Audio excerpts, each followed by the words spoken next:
Hello, hello, ladies and gentlemen. This is your girl Mitzi, and this is Mitzi. Let's think about it. Today, we are thinking about the evolution of country music. And that's a real thing to think about. So I brought Haley back because we had such a great time last time that I was like, you know what?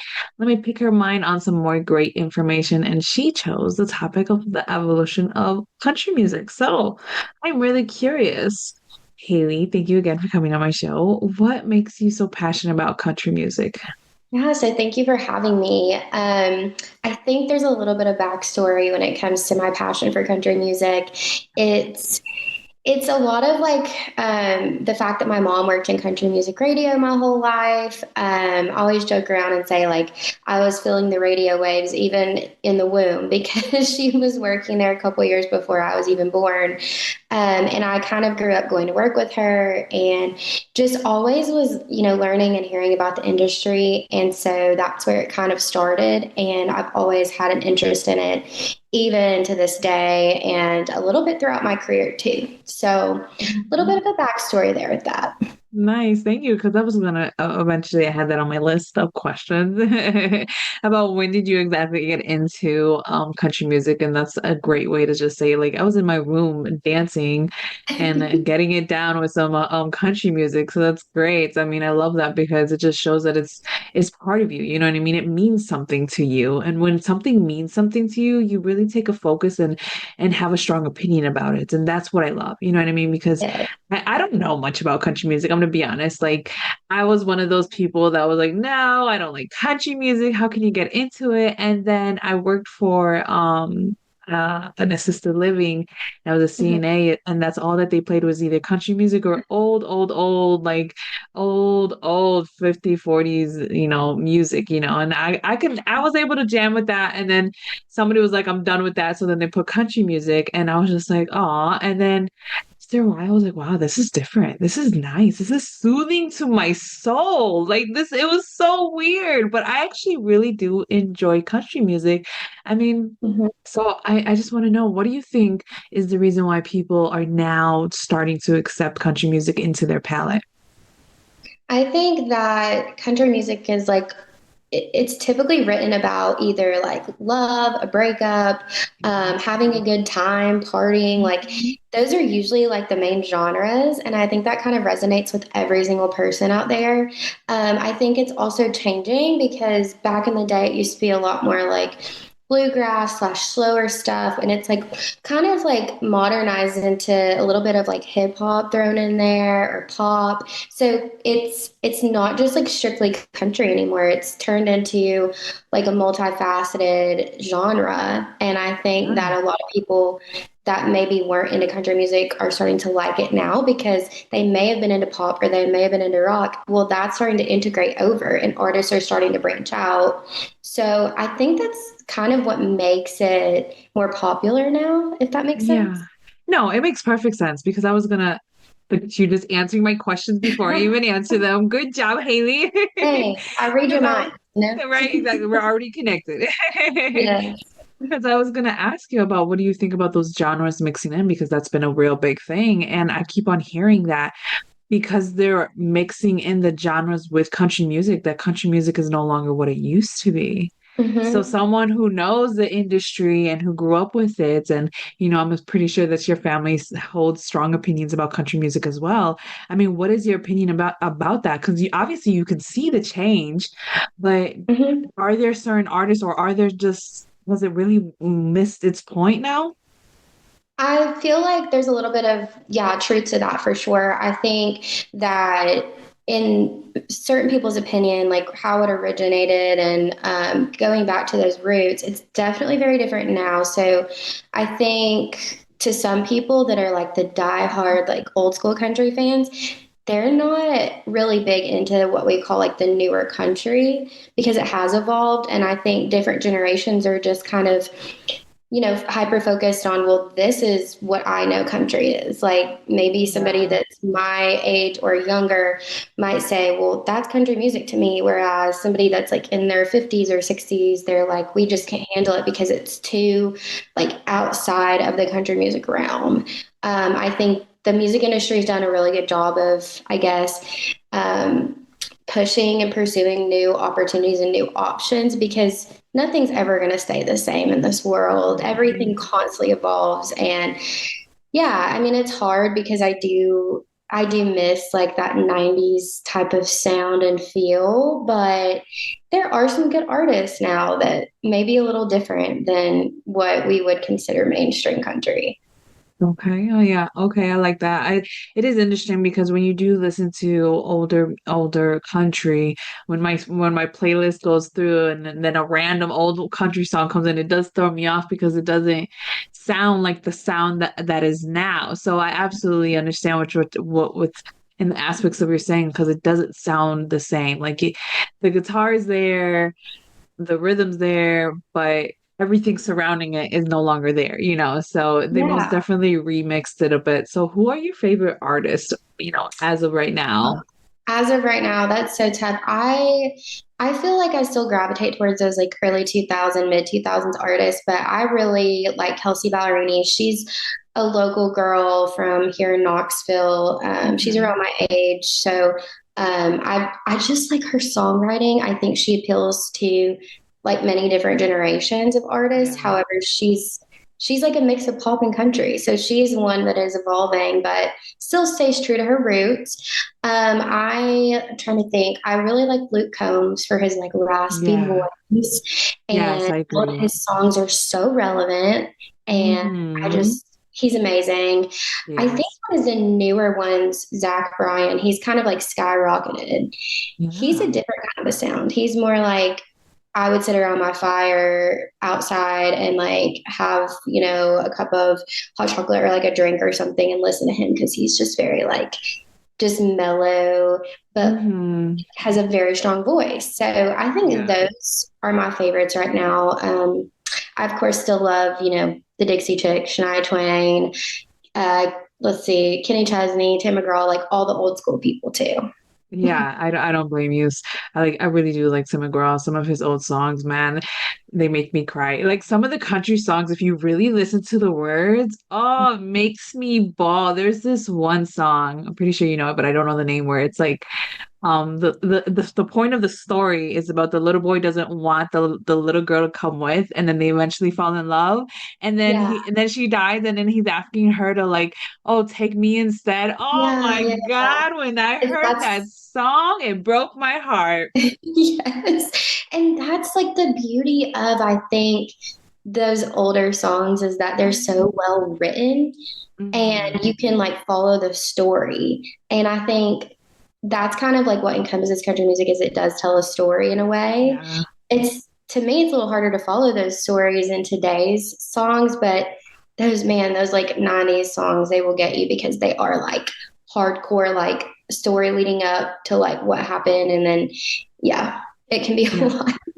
Yeah, absolutely. I think those 90s and 80s, they most definitely have a different vibe. But just as soon as, I don't know if you noticed, but just in general, a lot of music changed once the 2000s hits. Rap changed, country Mhm. changed, jazz changed, techno even changed. I mean, Yeah. so many different ways that it changed. And then once the 15, like it hit 2015, it Mhm. changed again. And I'm just like, Yeah. goodness, it keeps on evolving. So, now that 2025 is right around the corner, you know what I mean? It just makes me worry, like, goodness, is there going to be a big, like, shift in music again?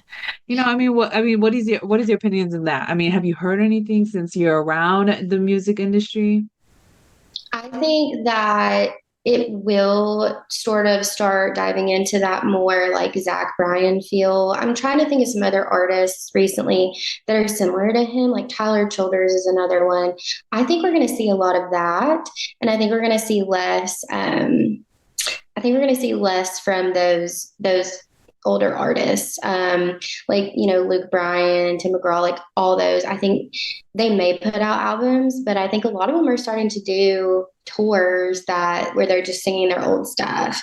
And so, Yeah, yeah, I I noticed that. definitely do think that we'll start seeing more of a shift in that direction because it's just ever evolving, and I think the generations are changing and our preferences are changing. Yeah, that's true. They really are evolving. I think that's the beauty of time and music. You know what I Mhm. mean? Because when you're able to step back and then just appreciate the time of the evolution of just music in general, you can just really see how it has evolved. It truly has evolved. I mean, people cannot say music has not evolved because it really has. I Yeah. mean, is there anywhere else that you've seen an evolution of music besides in country? Yeah, I mean, I think definitely in pop or like hip hop, because back when I was younger, it was like a lot of Nelly and a lot of True. my gosh, I'm That's trying to true. think of like all the different artists, like Britney Spears, Backstreet Boys. Well, boy bands, for example, we've That's kind of true. like shifted out of that phase, but it was such a huge thing, back in the day. And you don't see a lot of boy bands anymore. You don't, Like, or girl bands. Yeah, they kind of yeah, all like they'll be a thing for like a year and then only one will be the mainstream thing and that'll hmm be it because you've seen it with Pussycat Dolls. I mean, you've seen it with Destiny Child. I mean, the list goes on and on. I do remember that. So yeah, there was a lot of bands. Bands were the thing back then. Now it's like you don't think of a band unless it's like a rock band when they need those yeah, instrumental individuals in the background. But now, I mean, especially in country music, all you need is a guitar. Oh, back to country music, because I have a question. I yeah. mean, where do you separate country music and that banjo music, or is banjo music in country music? Because that was always an issue. Like, Yeah. I never understood where that division was, but people said that, oh, no, we don't listen to that type of banjo music, and other people like, yeah, we like it. So I don't know the real distinguishedness is if that's the word. Yeah. So there's like actually I did a project in grad school where I kind of like Okay. outlined the history of country music. You can find it on YouTube. It's there under my name. I have a channel.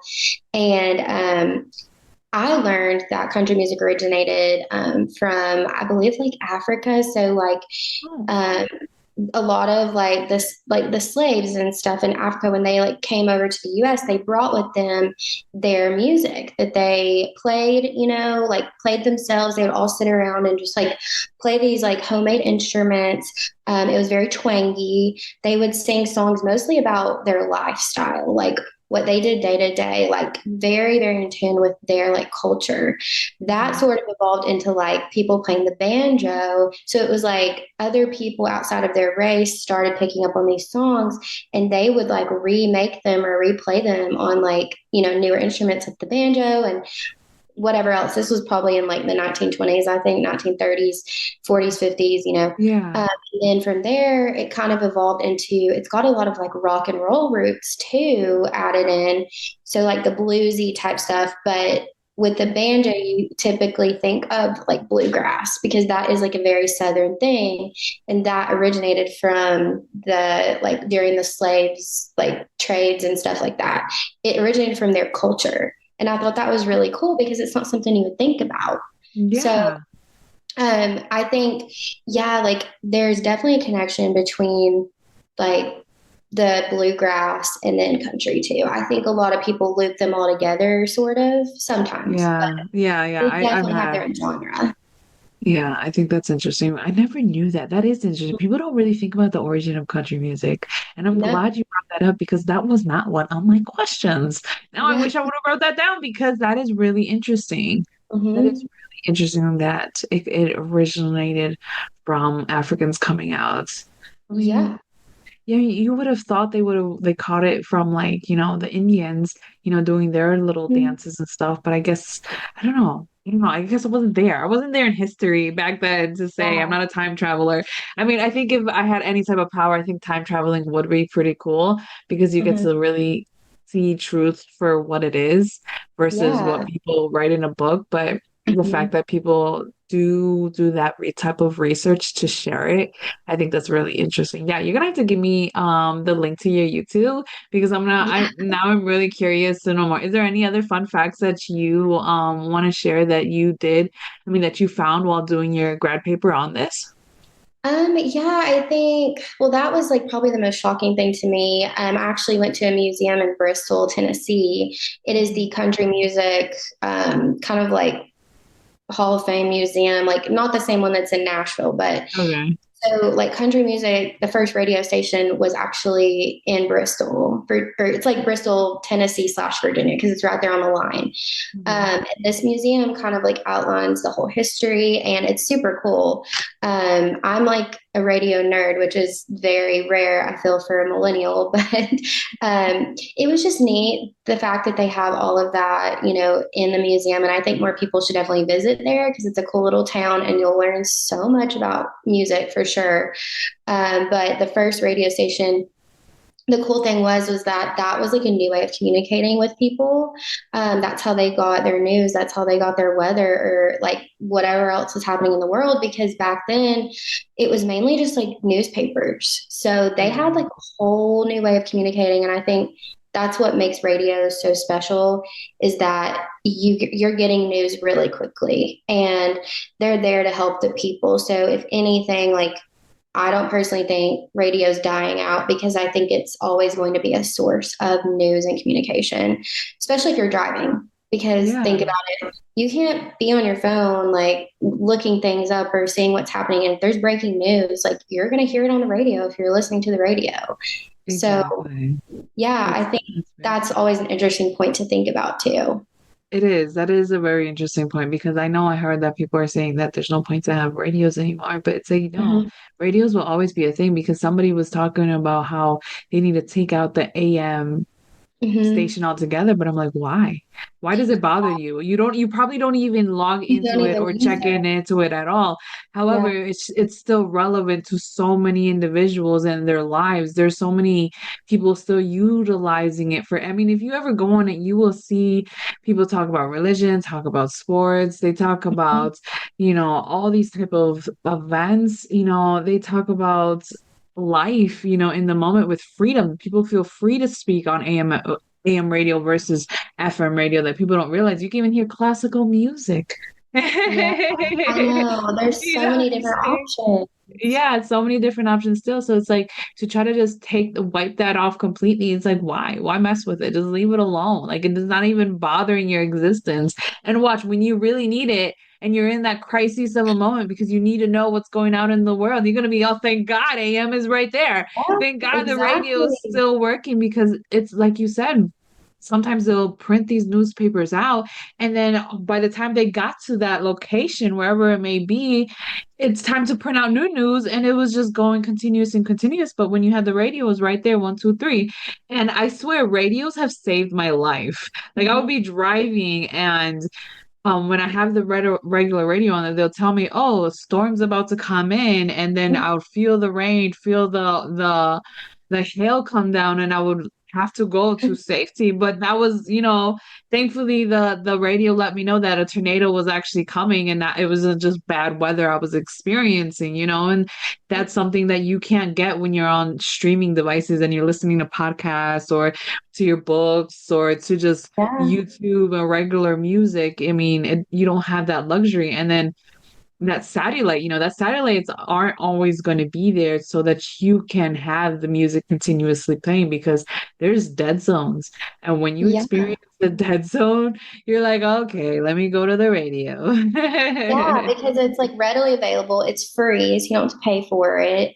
It's like always there. And I think it's so cool. And I don't know, I want to say that country is like the largest genre for radio right now, I think. So as far as like the number of radio stations in the US, like I think country encompasses the most of them, if I'm right. But I don't know. And there's a local feel about it too. Like you Mhm. usually know like what station in your area is like the country station, the pop station, and it's very local. It can really bring people together, really bring the community together, which is super cool.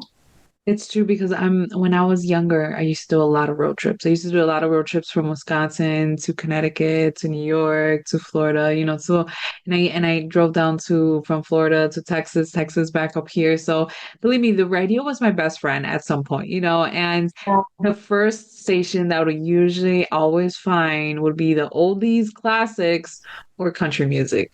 And I Yeah. always chose country music over the oldies classics just because it's for me, I can when I'm driving, it's soothing, for me it's soothing. Mhm. And I think people should really try it because they wouldn't realize like listening to these stories can make you like grateful because some of these stories that they say and they tell, they have so much meaning and so much symbolism that you can really relate it to your own life or to people that you may know that may be going through some type of struggle.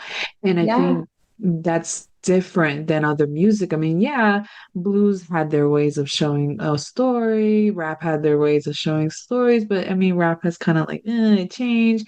Rock had their ways of telling stories too, but I feel like rock is like it's harder to tell the story in the rock music depending on the artist, and then it's like R&B, it kind of just dwindled and died, and now there's no more romantic stories anymore because now everything's about fucking and drugs and who's the baddest of the bad. And it's like yeah, and it's tired just of like, listening that, I'm tired of yeah. hearing that. So it's like when I listen to country, it's like you said earlier, it's about love, it's Mhm. about family, it's about growth. I mean, I think it was Luke Bryan. He just posted a song about buying dirt, and it just reminding Yeah. people, oh my goodness, I love that song. But it's just reminding people of just, coming back to your roots, coming Yeah, back together, like listen to the message. Or every person's gonna perceive it differently, obviously, but when you take a moment to take that into consideration, it truly makes you like, what does it mean to me? And when you make it personal, oh, it I sticks with know. you. It does. It hits your heartstrings real quick, and then you just want to listen over and over and over. And I love that. Is there a song that you have on repeat right now? I Or that you have, or what's the latest song that you were like, oh, repeat, repeat? Yeah, there is a new, oh my gosh, who was it? Uh, I think it was Kenny Chesney put out a new song, and I can't remember the name of it, but I feel like I always have Kelsey Ballerini on repeat, like her new album, like the Rolling Up the Welcome Mat songs. Like I just think they're so good and so powerful, and she wrote all of them too herself. So those, I'm just like, those are like some jams. Like you can get ready to them. You can like sing them in your car. They're just like very just dancey. Just move like Those are the fun ones. Yeah, yeah. I would yeah. say definitely anything about her is so good. That's good. And it's always nice to hear that the artist writes their songs because you know what? A lot of the times they say that artists who write their songs are usually coming from country music because Yeah, now in pop nobody really writes their songs. R&B and no, hip hop nobody really writes their songs. They all have ghostwriters. You know what they I'm saying? do. They all have different people to write their songs. Nobody has experience that they want to actually share anymore. So when you Yeah, find an artist who's willing to share their experience, it's like thank you because I know I'm not going crazy feeling like this. It's like it's because it's like real stories, real emotions yeah. that people can relate to. And I think that's why music is such the greatest art form that people always gravitate to when it comes Mhm. to the arts because music is bilingual. Yes, absolutely. I mean, what are your opinions on that? Yeah, I think it definitely can speak to so many different genres of people, different cultures. There's so much to it that makes it unique and special. And I think um, as we like move forward with country music, like it's just going to keep evolving. And I think it's starting to appeal to like more and more people. Like we were talking about earlier with cultures and audiences and things like it's starting to branch out to more than just like that one niche group. We're going outside the box here, and that's so cool. It's like starting to unify people together. Exactly, because for the longest time, when you think of country music, you think of Tennessee, you think of Kentucky, you think Yeah, of that area, the middle of the United like States. the It's Bible like the Belt. beginning. Yeah, Yeah, exactly. It's like right before you hit the South and right before you hit the Midwest, yeah, East Coast area. And now more people are branching out, where even in Texas, it's a big thing. Like a lot of like Mexicans are trying to be country singers, and a lot of Black people are country singers yeah. now too. And it's amazing. I think it's beautiful because it just shows So that cool. no one can take this away from you. Music doesn't have identity, it has a soul. You know what I'm saying? And if you're able to relate to the soul of the song, then you're in the right place, you know. Sit back, I relax, and agree. enjoy the time. I love it. Awesome. This is such a Yeah, great it's so conversation. yeah, I love it too. It's been so good. Like, I just think hopefully like future generations will definitely stay more open and will continue to evolve and hopefully bring back some of those older artists too, you know, throw them back in the mix a little bit. Exactly, because a lot of the times people have been doing the remixes where they throw old school Mhm. songs into the newer songs and they just sample it up or just switch it up a little bit. And I think that would be a nice thing to see with country music because I haven't necessarily heard one of those remixes yet. Have you heard Yeah. of any of those yet? Yeah, Heads Carolina by Cole Swindell. He threw in the original artist. Oh my gosh, she's skipping my mind right now, but she's in there. And like, there's been some others that have definitely pulled back in some of those like older artists, like the 90s, 2000s. Yeah. And I think that's just so beautiful because it's like keeping that generation alive. And I think like that's just so cool and it's fun. And a bunch of us know those songs already, but it's like made into something new. And I'm like, this is kind of cool. Yeah, exactly. It keeps the vibe alive and that's all that we need, especially nowadays that we need to keep our energy upbeat and Yeah, just away from negative thoughts because it's so quick and then music gives you that freedom to escape that. So it's nice. for I know you sure. already said a lot, but I know we need to start wrapping up the show. So is there any last words that you can leave us off with? Yeah, I think go support, you know, country music. Support the music you love. It's very powerful. It's a powerful message. And I think too, just be open to like listen to the radio more, support it. A lot of your radio stations are local. So, you know, just keep that momentum up and, you know, preserve what we have always had. And yeah, just enjoy, be open and enjoy the music. There you go. You can't go any wrong than that. You know what I'm saying? That's Yeah. perfectly said. Enjoy the music. So that's it. Always keep thinking, y'all. Bye.